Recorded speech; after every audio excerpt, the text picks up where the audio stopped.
Amazing. I spent $1,000 on this astronomy camera, but this $100 DSLR, which I bought secondhand, it's a Canon 600D, by the way, produced results that shocked me. I photographed the same galaxy and the same nebulae with both cameras. Here's what happened. To make this comparison fair, I used the same telescope and the same target, the same processing. The only difference, therefore, is the camera.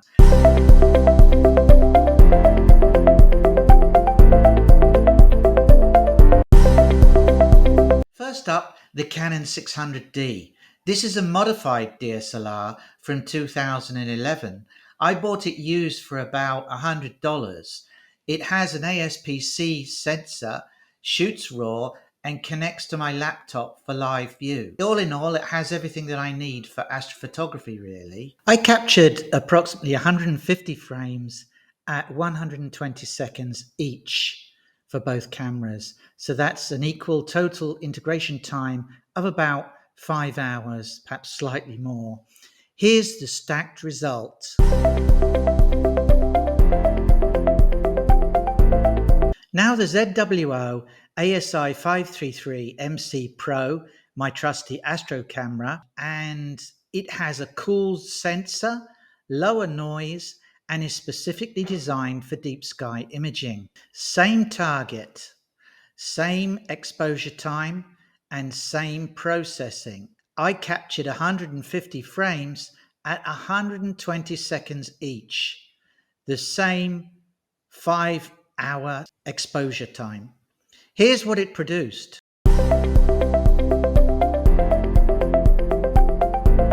Okay, before I reveal the winner, I need to address something. 2 months ago, I made a video saying the ZWO changed my astrophotography forever, and it did.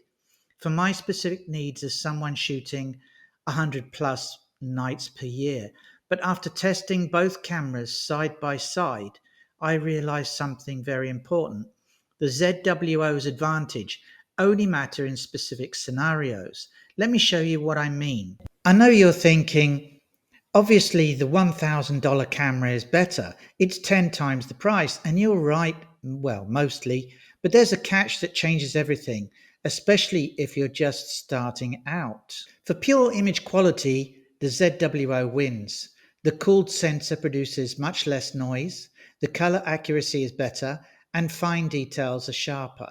But, and this is huge, the Canon 600D produced a result that's 85% as good for 10% of the price. Look at this. Unless you're printing massive wall art or doing scientific research, most people won't see the difference. And here's the real kicker. The Canon is easier to use. It connects like a regular camera. The files are standard RAW format, and you don't need specialized software to use it. The ZWO requires ASCOM drivers, cooling management, and a learning curve, and the use of a laptop as well. So which should you buy? Here's my framework.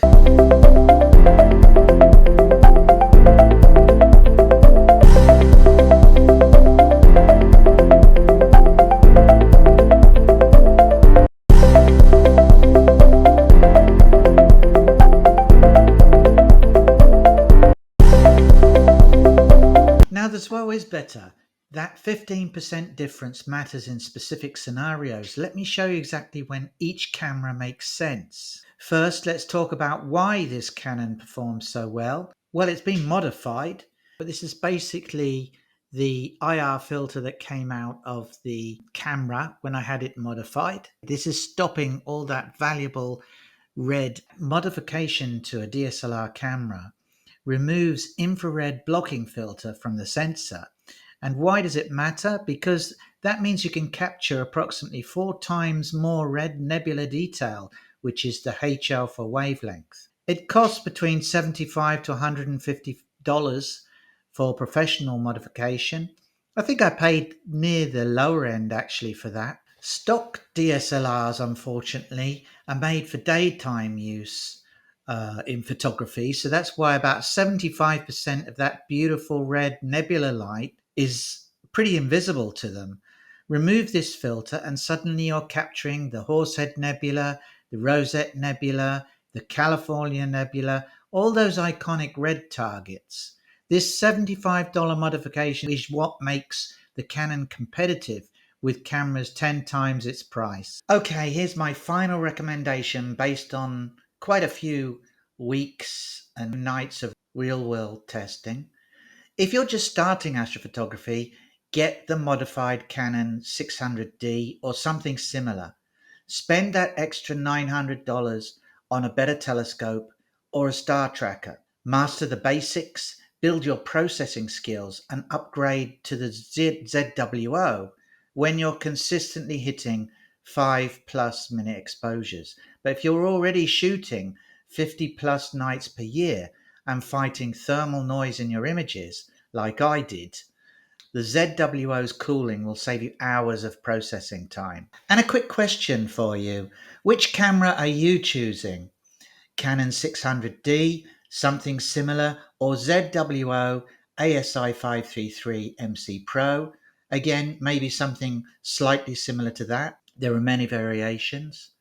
Drop a comment below and let me know your reasoning. And if this comparison saved you $900 or helped you make a decision, hit that like button and consider leaving a super thanks. It helps me test more gear and makes videos like this. Next week, I'm comparing something else, perhaps mounts, perhaps telescopes. Let's see what I'll come up with.